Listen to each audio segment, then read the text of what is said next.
উহুদের ময়দানে যখন সাহাবায়ে কেরামরা যুদ্ধের ময়দানে চলে গেলেন, রাসূলুল্লাহ সাল্লাল্লাহু আলাইহি সাল্লাম একজন সাহাবীর কাছে, দেখেন আমাদের এশকের টেলায় আমরা কি করি, যে আমাদের এশকের যখন এমন এশকে উঠে তখন মনে চাই কি জেনে করি, কি যেন মুখ দিয়া বাহির হয়ে যায়। কিন্তু সাহাবায়ে কেরামদের এশক, সাহাবায়ে কেরামদের ভালোবাসা কেমন ছিল, আর একজন নারীর মতো ভালোবাসা তো আপনার আর আমার নাই। কথা বলেন না কেন, ঠিক না বেটি? একজন নারী রাসূলকে যতটুকু ভালোবাসতেন, এই উম্মত হয়ে আজকের এই বর্তমান সমাজে, বর্তমান অবস্থায় রাসূলকে আমরা এতটুকু ভালোবাসতে পারি না। কি কথা ঠিক নেই? এতটুকু ভালো আমরা বাসতে পারি না। উহুদের ময়দানে যখন সাহাবায়ে কেরামরা রাসূলুল্লাহ সাল্লাল্লাহু আলাইহি সাল্লাম এর চতুর্দিক দিয়া কাফেরদের সাথে যুদ্ধ করতেছেন, উহুদের ময়দানে একটার সময় একদিকে ওমর, আরেকদিকে আবু বকর, আরেকদিকে উসমান, আরেকদিকে হযরতে আলী যুদ্ধ করতে আছে। যুদ্ধ করা অবস্থায় হযরতে আলী তাকাইয়া দেখে রাসূলুল্লাহ সাল্লাল্লাহু আলাইহি সাল্লামের মাথা দিয়া রক্ত পড়তে আছে, রাসূল বেহুশ হইয়া জমিনের মধ্যে পড়ে আছে। রাসূল জমিনের মধ্যে বেহুশ হইয়া পড়ে আছে। আলী রাদিয়াল্লাহু তাআলা আনহু দৌড়ে যায় হাজির, যা বলে ইয়া রাসূলুল্লাহ, ইয়া হাবিবাল্লাহ, নবী গো, ও নবীজি, আমার মন চাইতেছে বদদুয়া দেই, আমার মন চাইতেছে আপনি কাফেরদের জন্য বদদুয়া করেন, যাদেরকে আল্লাহ তাআলা জমিন থেকে উঠায় নেয়। তখন আমার রাসূল কি বলে জানোনি? এই আলী, তারা আমার মাথার মধ্যে আঘাত করেছে, এই আঘাতের কারণে আমার জবান থেকে দাঁত থেকে দুইটা দাঁত পড়ে গেছে। আলী রে, ও আলী, যদি তাদের জন্য তুমি বদদুয়া করো, আমি রাসূল যদি তাদের জন্য বদদুয়া করি, আলী রে, আমার আল্লাহ বদদুয়া কবুল করে ফেলবে। আলী, তুমি যদি বদদুয়া করো, আমিও যদি বদদুয়া করি, আমার আল্লাহ যদি বদদুয়া কবুল করে ফেলে, আমি বলো না কার কাছে আমি রাসূল দিনের দাওয়াত নিয়ে যাব, বলো না সুবহানাল্লাহ। এমন একজন রাসূল আর পাইবা? কেমন রাসূল ছিলেন, যাকে রক্তাক্ত করেছেন, একবারে জমিনের মধ্যে বেহুশ করে ফেলাই দিয়েছে, তারপরে বলতেছে আলী, তুমি বদদুয়া দিও না আমার উম্মতকে, আমিও বদদুয়া দিব না আমার উম্মতকে। যদি আমি বদদুয়া দেই, আর আলী তুমি যদি বদদুয়া দাও, আমার আল্লাহ যদি এই বদদুয়া কবুল করে ফেলে, এই দুনিয়ার মুসলমানকে, দুনিয়ার কাফেরদেরকে যদি ধ্বংস করে দেয়, এ আলী, আমি কার কাছে দিনের দাওয়াত নিয়ে যাব? সুবহানাল্লাহ বলতে না, আমি কার কাছে দিনের দাওয়াত নিয়ে যাব? আলী রে, তুমি এই বদদুয়া দিও না। অন্য দিক দিয়া একজন সাহাবী মহিলা দৌড়াইয়া দৌড়াইয়া রাসূলকে দেখতে আসছে। শয়তান ওই দিকে ধোঁকা দিচ্ছে, রাসূলকে দুনিয়াতেই পাঠায়া দেওয়া হয়েছে। নাউজুবিল্লাহ বলবা না? এরকম কিছু মুনাফিক দুনিয়াতে আসেনি যারা রাসূলকে গালি দেয়? এমন কোন মুনাফিক আসেনি যারা আমার রাসূলের ইজ্জতের ব্যাপারে কথা বলে? অভাব নেই। ওই দিক দিয়া সাহাবী মহিলা দৌড়াইয়া রাসূলকে দেখার জন্য আসতেছে। কে যেন শোনায়া দিছে, রাসূল আর নাই গো, রাসূলকে উহুদের ময়দানে হত্যা করে ফেলছে। সাহাবী মহিলা একটা দৌড় মারিয়া দিছে উহুদের ময়দানের দিকে।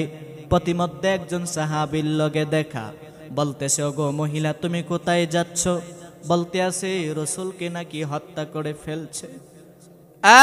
মহিলা, তুমি যে উহুদের ময়দানে যাইতেছো, তোমার স্বামীকে তো হত্যা করে ফেলছে। মহিলা বলতেছে, স্বামীকে হত্যা করে ফালাইছে, আমার কোনো আফসোস নাই, আমারে বলো না আমার রাসূল কি অবস্থায় আছে।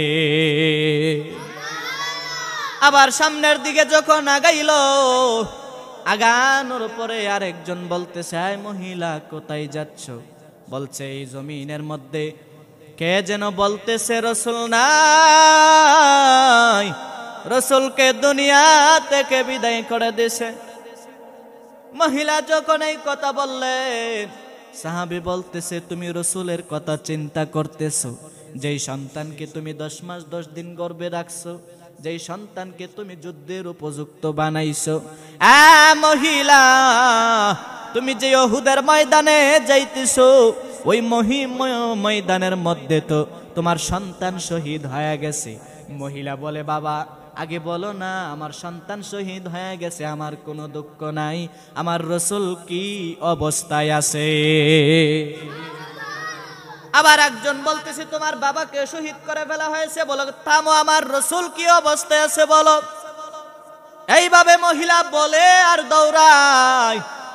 আর আজকে আমরা এক কাপ চা যদি পাই, রসুলকে বইলা যায়, আমাদের তেকা ইমান দূর হয়ে যায়। কথা বলেন ঠিক না বেঠে? এক কাপ চা যদি নির্বাচন ফা, তাহলে বুট কোন দিকে যা? তার দিকে চলে যা। আবার আরেকটা চাষটলো যায় যখন আবার ওই বেটা হাওয়া, তখন আবার বুট তার দিকে চলে যা। না বাবা না, রসুল তো আমাদেরকে তা শিখাই নাই, উলামায়ে কেরামদেরকে আমাকে তা শিখাই নাই। আল্লাহ বলেন, আমি আমার রসুলকে বড় সম্মানিত বানাইছি, বড় ইজ্জত দান করেছি। ওয়ামা আরসালনাকা ইল্লা রাহমাতাল লিল আলামিন, আমি আমার রসুলকে বড় রহমতের নবী হিসাবে পাঠিয়েছি, গোটা জাহানের জন্য রহমতের নবী হিসাবে পাঠিয়েছি। তোমরা যারা দুনিয়াতে আসো, সাহাবায়ে কেরামরা যেইভাবে আমার রসুলের জন্য জানে মালে আগাইছে, যখন রসুল ময়দানে ডাক দিছে সেইখানে গেছে, যখন রসুল মসজিদে ডাক দিছে সেইখানে গেছে, যখন রসুল ইস্তেমায় ডাক দিছে সেইখানে গেছে, যখন রসুল তালিমে ডাক দিছে সেইখানে গেছে। ঠিক তদ্রুপ ভাবে আজকে নবী থাকবে না, উলামায়ে কেরামগণ থাকবে। ওই উলামায়ে কেরামগণ তোমাদেরকে যেখানে ডাক দিবে সেইখানে জাপায়া পড়তে হবে। কথা বলেন ঠিক না বেঠি? সেইখানে আমাদেরকে কি করতে হবে? জড়ায়া পড়তে হবে। নবী মুহাম্মদুর রাসূলুল্লাহ সাল্লাল্লাহু আলাইহি সাল্লাম ওনার হাদিস শরীফে বলেন যে আল্লাহ তাআলা আমাকে গোটা জাহানের জন্য, গোটা দুনিয়ার জন্য, গোটা পৃথিবীর জন্য যা কিছু আছে সব কিছুর জন্য আল্লাহ তাআলা আমাকে রহমতের নবী হিসাবে প্রেরণ করেছে। উচ্চ আওয়াজে বলো মারহাবা। তাহলে নবীর দাম কম না বেশি? অনেক বেশি।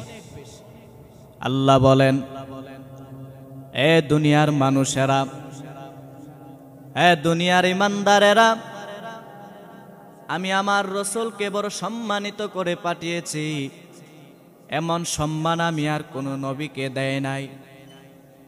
যেই সম্মান আমি আমার রসুলকে দিয়েছি, এমন সম্মান দুনিয়াতে যত পয়গাম্বর আমি পাঠিয়েছি, কাউকে এমন সম্মান আমি দেই নাই যেই সম্মান আমি আমার রসুলকে দিয়েছি।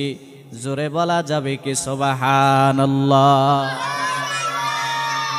এই আন্দির পাড়ার মুসলমান, ও আমার যুবক ভাইরা, ও পর্দার অন্তরালের মা বোনেরা, আল্লাহ বলেন, আমি আমার নবীকে এমন সৌন্দর্য দান করেছি, দুনিয়ার এমন কোনোকে প্রাণী এত সৌন্দর্য দান করি নাই, দুনিয়ার এমন কোনো মানুষকে এত সৌন্দর্য দান করি নাই যেমন সৌন্দর্য আমি আমার রসুলকে দান করেছি। আবারও বলো না সুবহানাল্লাহ। এই দুনিয়ার সামান্য চরিত্রওয়ালা লোককে, ভালো চরিত্রওয়ালা লোককে দেখলে আমরা বলি কত ভালো চরিত্রওয়ালা। কি কথা ঠিক নেই? তার চরিত্র কত ভালো, তার সুনামও আছে, তার দামও আছে।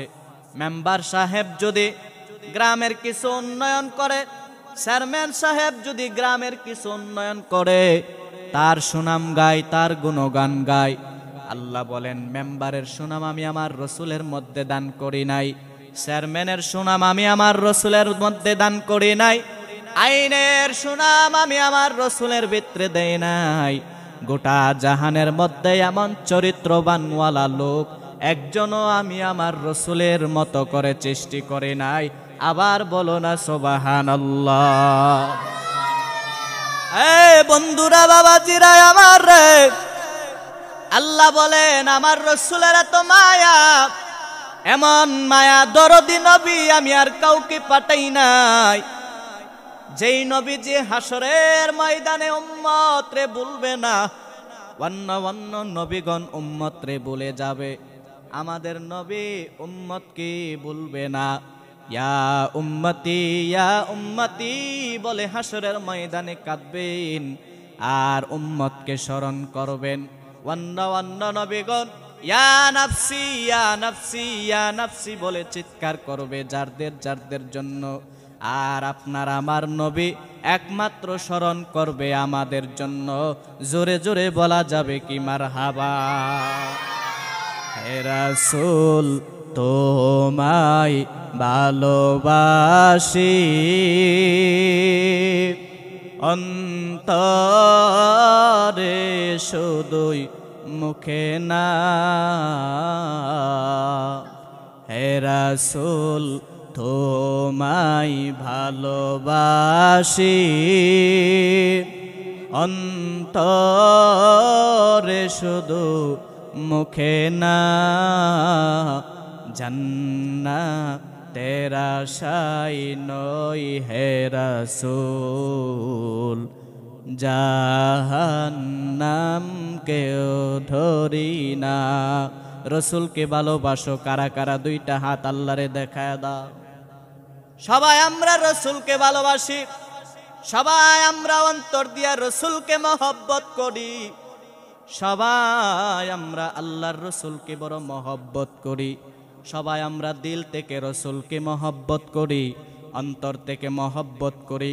ঠিক তেমনি ভাবে আল্লাহর রসুলের একজন সাহাবী ছিলেন, যার নাম ছিলেন হযরতে আনাস রাদিয়াল্লাহু তাআলা আনহু। জোরে বলো না সুবহানাল্লাহ। হযরতে আনাস রাদিয়াল্লাহু তাআলা আনহু বলেন, আমি আমার রসুলের খেদমতে সব সময় থাকতাম।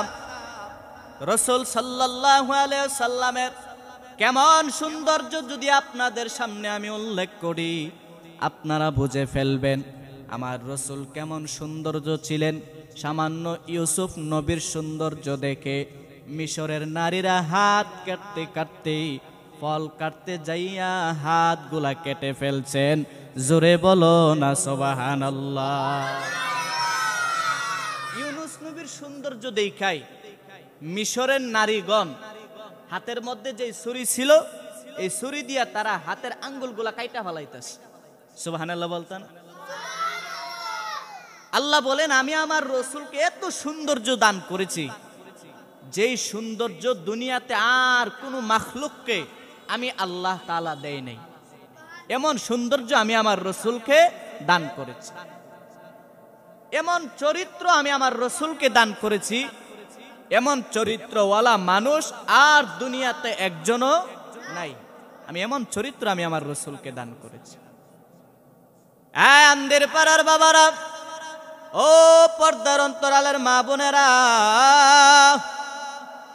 হযরতে আনাস রাদিয়াল্লাহু তাআলা আনহু আমার রসুলের খেদমতে নবীজির কাছে থাকতেন।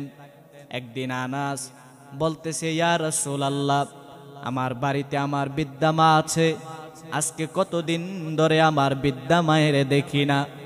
ইয়া রাসূলুল্লাহ, আপনি যদি অনুমতি দেন আমি আমার বৃদ্ধা মায়ের দেখতে যাব, আপনি যদি অনুমতি দেন।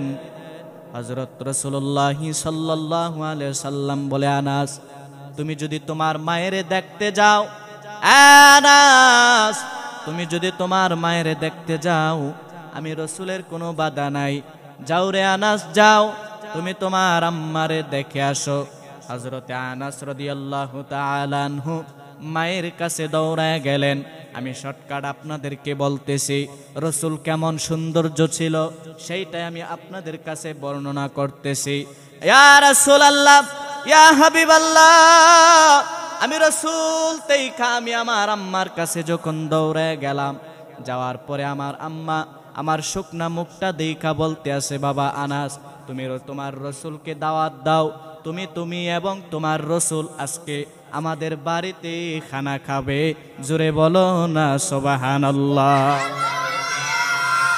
হযরতে আনাসের আম্মার কথা শুই না হযরতে আনাস আবার দৌড়ায় রসুলের দরবারে হাজির, যা বলে ইয়া রাসূলুল্লাহ, ইয়া হাবিবাল্লাহ, নবী গো, আমি আমার আম্মার কাছ থেকে আপনার কাছে আবার ফিরে আসছি। ইয়া রাসূলুল্লাহ, ইয়া হাবিবাল্লাহ, নবীজি, আমার আম্মা আপনারে দাওয়াত দিয়েছেন, আপনি আমার আম্মার কাছে দাওয়াত গ্রহণ করুন। আল্লাহর রাসূল বলে, আনাস, আমি তোমার দাওয়াত গ্রহণ করলাম, তবে একটা শর্ত আছে। শর্ত কি জানোনি? আজকে আমি দিনের বেলা তোমাদের বাড়িতে যাইয়া খাবো না, আজকে আমি রাত্রের বেলা তোমাদের বাড়িতে যাইয়া খাবো। একবার জোরে বলা যাবে কি মারহাবা? হযরতে আনাস বলেন, ইয়া রাসূলুল্লাহ, যত সাহাবায়ে কেরামের বাড়িতে যাইয়া আপনি দাওয়াত খাইলেন, কোনদিন তো রাত্রের বেলা যায় দাওয়াত খাইলেন না, আজকে কেন আপনি দিনের বেলা তো যায় দাওয়াত খাইলেন না, আজকে কেন আপনি রাত্রের বেলা যায় দাওয়াত খাবেন? রাসূল বলেন, আনাস, যাও, তুমি তোমার প্রশ্নের উত্তর পায়া যাইবা। রাসূল যখন রাত্র হইল, পূর্ণিমার চাঁদ যখন উঠল, রাসূলুল্লাহ সাল্লাল্লাহু আলাইহি ওয়াসাল্লাম হযরতে আনাসের বাড়ির দিকে রওনা। ওই দিকে আনাস এবং আনাসের আম্মা জান ভালো মন্দ খাবার রান্না করলেন, ঘরটা গুছাইলেন। আর আনাসের আম্মা বলতে আছে, বাবা আনাস, তোমার রসুল যখন আসবে তখন তুমি আমারে বইলো। আনাস কিছুক্ষণ অপেক্ষা করলেন, করার পরে দেখতে আছে রসুল সাল্লাল্লাহু আলাইহি সাল্লাম হাঁটি হাঁটি পায়ে করে আনাসের বাড়ির দিকে আসতেছে। আনাস রাদিয়াল্লাহু তাআলা আনহু বলে, মাগো, ওই যে রসুল দেখা যায় আসতেছে, তুমি না বলছিলে আসার পরে বলতাম? হযরতে আনাসের আম্মা দৌড়ে আইসা আনাসের কাঁধ বরাবর মায়ের তুতনিটা রাখলেন, রাইখা পূর্ণিমার চাঁদের দিকে একবার তাকায়, রসুলের দিকে একবার তাকায়। হযরতে আনাসের আম্মা বলে, বাবা আনাস, আমি শুনছি রসুল নাকি প্রচন্ড সুন্দর, রসুল রে নাকি আমার আল্লাহ প্রচন্ড রকমের সৌন্দর্য দান করেছে। ও আনাস, আজকে দেখা বড় শান্তি হয়ে গেলাম, দিল বড় শান্তি হয়ে গেল। আমার দিল সাক্ষী দেয়, আমার মন সাক্ষী দেয়, পূর্ণিমার চাঁদের মধ্যে দাগ থাকতে পারে রে, আমার রসুলের চেহারার মধ্যে কোনো দাগ থাকতে পারে না। সোনার মদিনা বহু দূরে, কিন্তু মদিনাওয়ালা আমার অন্তরে, কিন্তু মদিনাওয়ালা আমার অন্তরে। সোনার মদিনা বহু দূরে, কিন্তু মদিনাওয়ালা আমার অন্তরে। যে গিয়েছে একবার সোনার মদিনা, তাহার মনে আর কোনো দুঃখ রইল না রে, তাহার মনে আর কোনো দুঃখ রইল না। আমার অন্তর জোরে মদিনায় আছে রে, আমার অন্তর জোরে মদিনায় আছে রে। মদিনা মদিনা বলে জিকির করে রে, বলো না মারহাবা। আনাস, আমি দেখতে আছি পূর্ণিমার চাঁদের মধ্যে দাগ আছে রে, আমার রসুলের চেহারার মধ্যে কোনো দাগ নাই। আনাস, আমি মনে মনে আল্লাহর কাছে দুইটা প্রশ্ন করেছিলাম আমার আল্লাহর কাছে, আনাস, তোমার রসুলকে নিয়ে তুমি ঘরের মধ্যে আসো।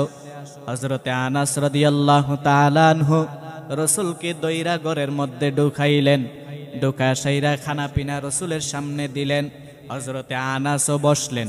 বসার পরে হযরতে আনাসের আম্মা পর্দাতেইকা হযরতে আনাসের আম্মা বলতে আছে, ইয়া রাসূলুল্লাহ, ইয়া হাবিবাল্লাহ, নবীজি, আমার দুইটা প্রশ্ন ছিল, এক নাম্বার প্রশ্নের উত্তর আমি পেয়ে গেছি, দ্বিতীয় নাম্বার প্রশ্নের উত্তরটা আমি আপনি যদি অনুমতি দেন আমি বলতে চাই।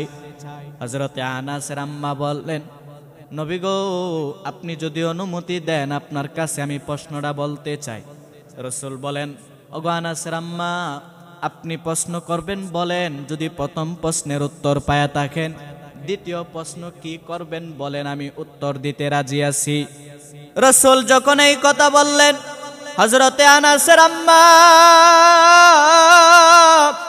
পর্দার আড়াল থেকে ডাক দিয়া বলে, ইয়া রাসূলুল্লাহ, ইয়া হাবিবাল্লাহ, নবীজি আমার আনাস বড় গরীব, আমি আমার আল্লাহর কাছে দুইটা হাত তুলে বলছিলাম, ওগো আল্লাহ আপনার রাসূলরে নাকি আপনি বড় সৌন্দর্য করে বানাইছেন, আপনার রাসূলের সৌন্দর্য দেখা নাকি অনেকের পেটের খিদা নিবারণ হয়ে যায়, আপনার রাসূলকে দেখা নাকি অনেক কাফের মুনাফিক ফুজ্জার জাহেল হাতে হাত দিয়া কালিমা পড়ে মুসলমান হয়ে গেছে।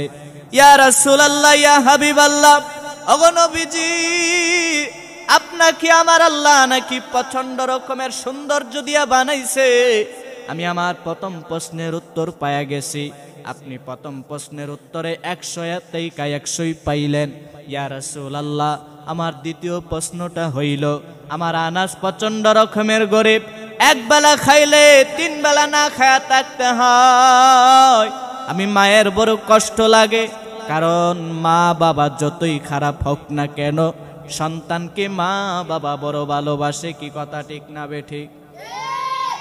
মা বাপরে সন্তান রে বাবা রে, বাবা সন্তান রে প্রচন্ড রকমের ভালোবাসে। যেই মা আমাদেরকে 10টা মাস 10টা দিন গর্ভের মধ্যে ধারণ করলেন, সন্তান দুনিয়াতে ভূমিষ্ঠ হওয়ার পর ওই মার আর কষ্ট কোনো লাগে নাই, মা কষ্ট ভুলে গেলেন একমাত্র সন্তানের চেহারা দেখা, কি কথা ঠিক নেই? যখন মায়ের গর্ভ থেকে সন্তান দুনিয়াতে ভূমিষ্ঠ হয়, ওই যে 10 মাস 10 দিন কষ্ট করছে, প্রসব বেদনা সহ্য করছে, সব সহ্যগুলা বুইলা ওই সন্তানের দিকে মা মুস্কি একটা হাসি মারে, কি কথা ঠিক না?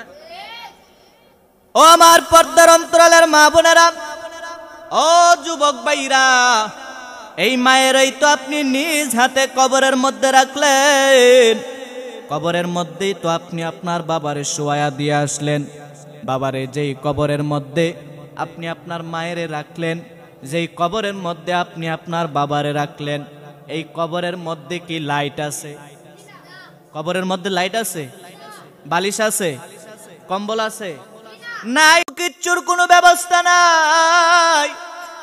যেই কবর বড় প্রচন্ড রকমের অন্ধকার, এই কবরের মধ্যে কোনো আলোর ব্যবস্থা নাই, ওই কবরের মধ্যে কোনো খানা পিনার ব্যবস্থা নাই, ওই কবরের মধ্যে মা সন্তানকে দেখতে পারে না, সন্তান মায়েরে দেখতে পারে না, সন্তান দুনিয়াতে কোন হালতে আছে জানে না, বাবা কোন হালতে আছে সন্তান জানে না, সন্তান কোন হালতে আছে বাবা জানে না।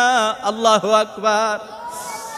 ও যুবক ভাইরা, এই বাবার সাথে আজকে তুমি তাইজ দিয়ে কথা বলো, ওই মায়ের সাথে আজকে তুমি রাগ করে কথা বলো, যেই মানা তোমারে 10টা মাস 10টা দিন গর্ভের মধ্যে রাখলো, নিজে না খাইয়া তোমারে খাওয়াইলো, নিজে না পইরা তোমারে পড়াইলো।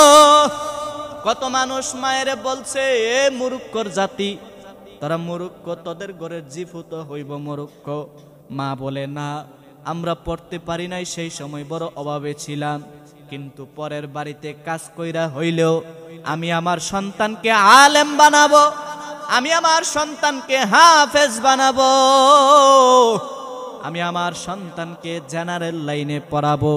এই মা এই বাবা সন্তানকে বেহুদা ফালা দেয় নাই, যেমন সন্তান মা বাবা যেমন সন্তানকে খুলে পেটে করে লালন পালন করেছে, এই সন্তানগুলা একদিন মা বাবারে অন্ধকার কবরের মধ্যে শোয়া দিয়ে আসে, কি কথা বলেন ঠিক না বেঠে?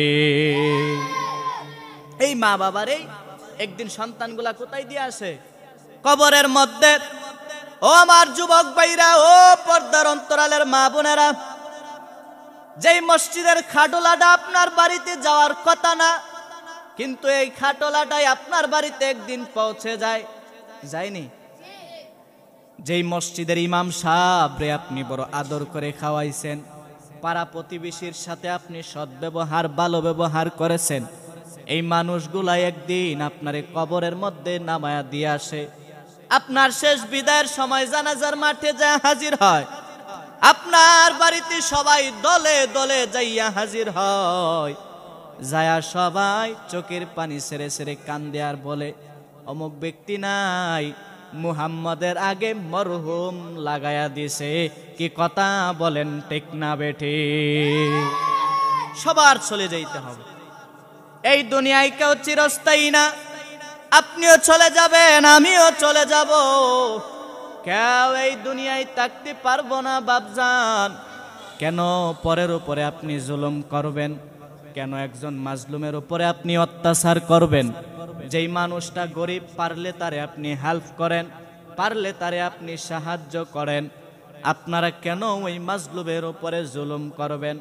হযরতে আনাসের আম্মা বলেন, ইয়া রাসূলুল্লাহ, আমি মা তো আনাস রে গর্ভে ধারণ করেছি, আমি মা তো এই সন্তানরে বড় লালন পালন করেছি।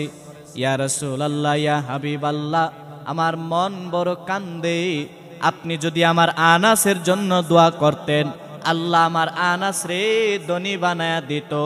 বলো না সুবহানাল্লাহ। হযরতে আনাসের আম্মা বলে, ইয়া রাসূলুল্লাহ, নবী গো, ও নবীজি, আমার আনাসের জন্য আপনি দোয়া করেন না, আমার আনাস রে যেন আল্লাহ ধনী বানায়া দেয়। জোরে জোরে বলা যাবে কি মারহাবা? মায়ের দোয়া লও হে মুমিন, মায়ের দোয়া লও, মায়ের দোয়া লও হে মুমিন, মায়ের দোয়া লও। বিপদে পড়বে না তুমি যখন যেথাই যাও, বিপদে পড়বে না তুমি যখন যেথাই যাও। মায়ের দোয়া লও হে মুমিন, মায়ের দোয়া লও, মায়ের দোয়া লও হে মুমিন, মায়ের দোয়া লও। একটি গ্লাস পানির ফলে বাইজিদের মা হাতটা থলে। সুবহানাল্লাহ। একটি গ্লাস পানির ফলে বাইজিদের মা হাতটা থলে। আমার বাইজিত কে গো আল্লাহ, আমার বাইজিত কে গো আল্লাহ, ধনী বানায়া দাও। মায়ের দোয়া লও হে মুমিন, মায়ের দোয়া লও, মায়ের দোয়া লও হে মুমিন, মায়ের দোয়া লও। বিপদে পড়বে না তুমি যখন যেথাই যাও, বিপদে পড়বে না তুমি যখন যেথাই যাও। মায়ের দোয়া লও হে মুমিন, মায়ের দোয়া লও। মায়ের দাম আছে না নাই? বাবার দাম আছে না নাই? কম দিব না বেশি দিব? হযরতে আনাসের আম্মা বলে, ইয়া রাসূলুল্লাহ, ইয়া হাবিবাল্লাহ, আপনি আমার আনাসের জন্য দোয়া করেন, আমার আনাসরে যেন আল্লাহ ধনী বানায় দেয়। আনাসের আম্মার এই কথা শুই না রসুল বলে, মাগো, আপনি যেই জায়গার মধ্যে আছেন, আপনি যেই জায়গায় দুনিয়াতে বেঁচে আছেন, আমি রসুলের দোয়া লাগবে না। আপনি মা যদি হাত তুইলা দোয়া করেন, আল্লাহর আরশ পর্যন্ত পৌঁছায়া যাবে। আজকে এই মা বাপরে যেই নাফরমানে, যেই সন্তানে বৃদ্ধাশ্রম রাইখা আসে, এই নাফরমানের দলেরা, তোমরা যারা তোমাদের মা বাবারে বৃদ্ধাশ্রমে রাইখা আসো, মনে রাইখো, বৃদ্ধাশ্রম থেকে যদি বড় কোনো বৃদ্ধাশ্রম থাকে, ওইখানের মধ্যে তোমাদের সন্তানেরা রাইখা আসবে। কি কথা ঠিক না বেঠি? আজকে আমার রসুলকে অনেক কুলাঙ্গাররা গালি দেয়, কথা কেন কেন ঠিক না বেঠি? অনেক বেঈমান মুনাফিকরা আমার রাসূলকে গালি দেয়, আমার রাসূলের ইজ্জত নিয়ে তারা কথা বলে, আমার রাসূলের ইজ্জত নিয়ে তারা কথা বলে। আজকের আন্দির পার মসজিদ থেকে আমরা বলতে চাই, যেই বেঈমান, যেই ইহুদি, যেই নাসারা আমার রাসূলের বিরুদ্ধে কথা বলবে তার জিভ টেনে ফেলে দেওয়া হবে, তার জিভ টেনে ফেলে দেওয়া হবে। রাসূলকে অপমান করবে, এটা মুসলমান সন্তানেরা কখনো বরদাস্ত করতে পারে না। কথা কোন ঠিক না বেঠিক? রাসূলকে অপমান করবে, রাসূলের ইজ্জত নিয়ে কথা বলবে, রাসূলের উম্মত এটা কখনো সহ্য করতে পারে না। কি কথা ঠিক না বেঠিক? মুসলমানের সন্তান হয়ে এই চেতনা আমাদের ভিতরে থাকতে হবে। আহলে হক উলামায়ে কেরামরা যখন আপনাদেরকে রাসূলের বিরুদ্ধে যদি কোনো কুলাঙ্গার গালি দেয়, আর রাসূলকে নিয়ে যদি কেউ সমালোচনা করে, রাসূলের সৌন্দর্য নিয়ে যদি কেউ সমালোচনা করে, রাসূলের ইজ্জত নিয়ে যদি কেউ সমালোচনা করে, রাসূলের বিবাহ নিয়ে যদি কোনো সমালোচনা করে, তাকে জমিনের মধ্যে ফাঁসির কাস্টে ঝুলাইতে হবে। কথা বলেন ঠিক না বেঠিক? আমার রাসূল দামি না কম দামি? কথা বলেন দামি না কম দামি? দাম আছে না নাই? অনেক দাম। লড়াইয়েরই ময়দানেতে যেতে তোমাকে হবে, প্রয়োজনে সব রক্তটুকু জমিনেই ঢেলে দেবে। লড়াইয়েরই ময়দানেতে যেতে তোমাকে হবে, প্রয়োজনে সব রক্তটুকু জমিনেই ঢেলে দেবে। তবুও তোমায় লড়তেই হবে, মানবে না পরাজয়। তবুও তোমায় লড়তেই হবে, মানবে না পরাজয়। বিপ্লব মানে জীবন দেয়া বসে থাকা নয়, সে কোনো দিন আসবে না রে করো যদি বই। বিপ্লব মানে জীবন দেয়া বসে থাকা নয়, সে কোনো দিন আসবে না রে করো যদি বই। বই করলে সারবে? বই করা যাবে না। কাফেরের সামনে যেইভাবে সাহাবায়ে কেরামরা বুক পেতে দিয়েছে, ঠিক আমরা তাই দেখছি 5 আগস্টের ময়দানে। আবু সাঈদ, তারপরে মুগ্ধ যারা ছিল তারাও 5 আগস্টের মধ্যে তারা বুক পেতে দিয়েছে। তারা যেইভাবে গুলি খেয়ে তারা এই দুনিয়া থেকে চলে গেছে, দেশকে তারা স্বাধীন করে দিয়েছে। এই স্বৈরাচার থেকে আমরা দেশ স্বাধীন করতে পেরেছি। ঠিক সাহাবায়ে কেরামরা উহুদের ময়দানে তারা বিজয়ী হয়েছে, তায়েফের ময়দানেও তারা বিজয়ী হয়েছে, খন্দকের যুদ্ধেও তারা বিজয়ী হয়েছে। আজকে আমাদের সামনে যত মুনাফিক যারাই থাকুক না কেন, মাথা যদি নাড়া দেয় তাদেরকেও খতম করে দেওয়া হবে। কি কথা ঠিক নেই? তাদেরকেও খতম করে দেওয়া হবে।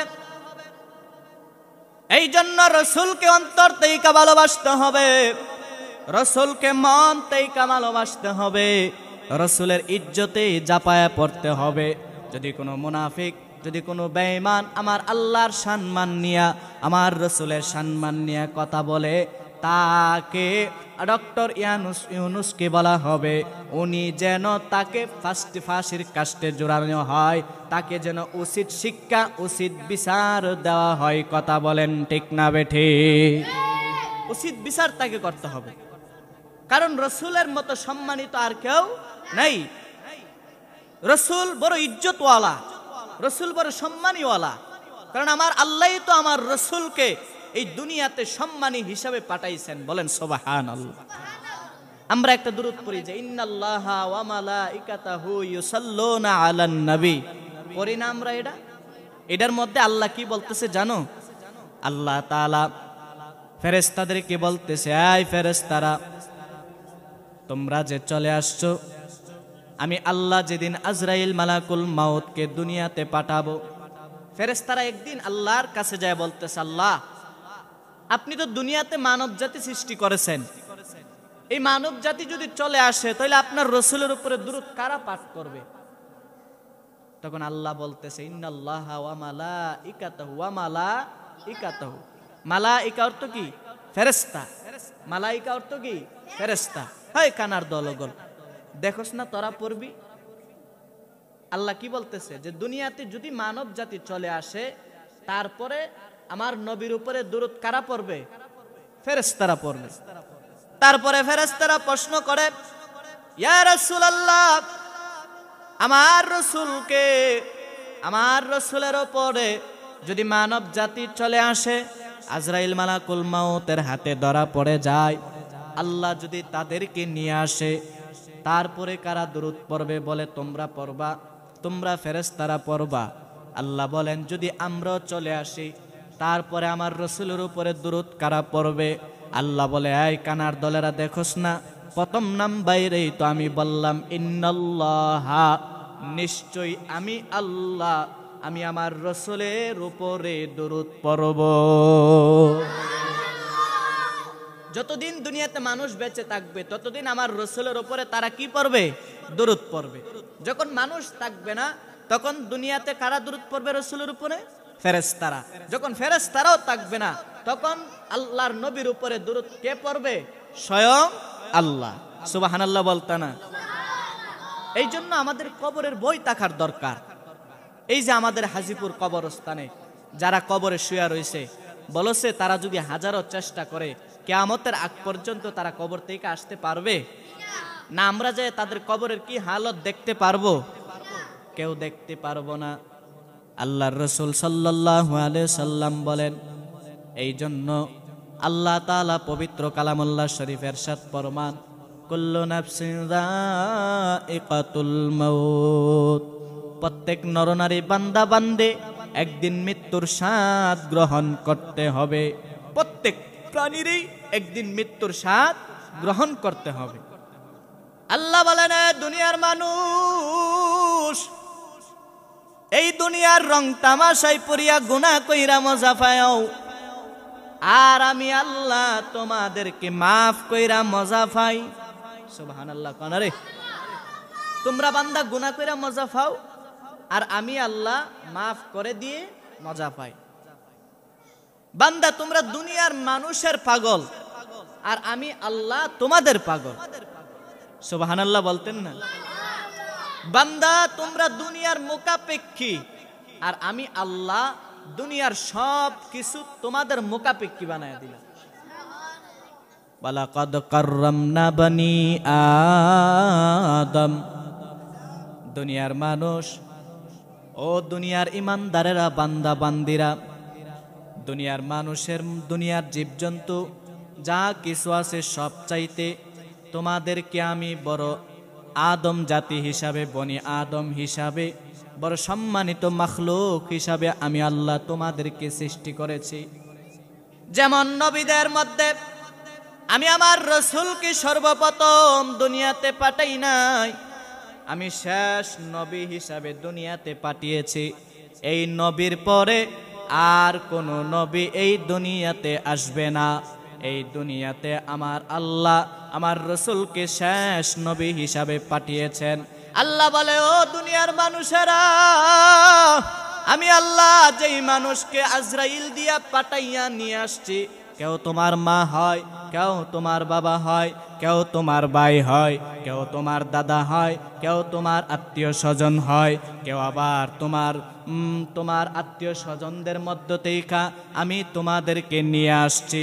শুনে রাখো, দুনিয়াটা বড় ক্ষণস্থায়ীর জিন্দিগি।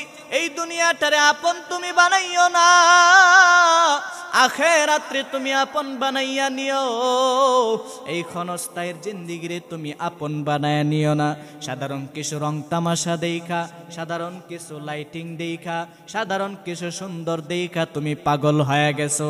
বাবারে, আখিরাতের জিন্দিগি, যেই জিন্দিগির শুরু আছে কোনো শেষ নাই, যেই জিন্দিগির কোনো শেষ নাই। দুনিয়ার জিন্দিগির তো আজকে শুরু আছে, কালকে শেষ হয়ে যায়। দুনিয়ার মালের তো আজকে গ্যারান্টি আছে, পরের দিন কোনো গ্যারান্টি থাকে না। দুনিয়ার বেকারির কেক, শুধু সাধারণত কেক দিয়েই যদি আমি বুঝাই, বেকারির কেক সাধারণত যদি সকালবেলা বানাই, 2 দিন 3 দিন সপ্তাহ 1 মাস তার গ্যারান্টি দেওয়া হয়। আমি আল্লাহ বান্দা তোমারে 60 বছর 70 বছর 40 বছর হায়াত দিয়ে পাঠাইছি। এই পাঠানোর পরে তোমার হায়াত যেদিন নামক শেষ হয়ে যাবে, আমি আল্লাহর ডাকে বান্দা তোমার চলে আসতে হবে। কি কথা ঠিক না বেঠে? আমি আল্লাহর ডাকে তোমার আবার চলে আসতে হবে। এই জন্য দুনিয়ার রং তামাশাই পইরা আমি আল্লাহরে বুইলা যাও না। ইয়া আইয়ুহাল ইনসান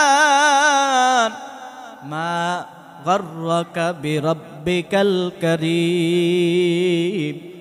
এ দুনিয়ার বান্দা বান্দিরা, কি এমন দুখাই পইরা আমি আল্লাহরে বুইলা গেলি, কি এমন রং তামাশা দেইখা আমি আল্লাহরে বুইলা গেলি। রিজিক দেই নাই আমি আল্লাহ, কি তোরে খাবার দেই নাই আমি আল্লাহ, কি তোরে শ্বাস নিঃশ্বাস নেওয়ার ক্ষমতা দেই নাই। এই দেখ, যখন মানুষ কবরে শুয়ে যায়, গরিবের জন্য যেই খবর, বড় লোকের জন্য সেই খবর। বড় লোকের জন্য কবর প্রশস্ত হয় না, 3.5 হাতই হয়। বড় লোকের জন্য যেই বাজার থেকে কাফনের কাপড় কিনবে, ছোট লোকের জন্য সেই বাজার থেকে কাফনের কাপড় কিনবে। কি কথা ঠিক নেই? বড় লোকের জন্য কবর ঘরের জন্য যে আসবাবপত্র কিনা হয়, ঠিক ছোট লোক বান্দার জন্য সেই বাজার থেকে কি করা হয়? কাপড় কিনা হয়। তাহলে তোমার মধ্যে কেন এত হিংসা? আমার মধ্যে কেন থাকবে এত হিংসা? তুমিও বাপজান যেইভাবে চলাফেরা করো, আমারও মন চায় আমিও সেইভাবে, ইচ্ছা করলে সেইভাবে চলতে পারি, কিন্তু করি না কেন? আমি আমার রবকে বড় ভয় করি, আমি জাহান্নামকে বড় ভয় করি।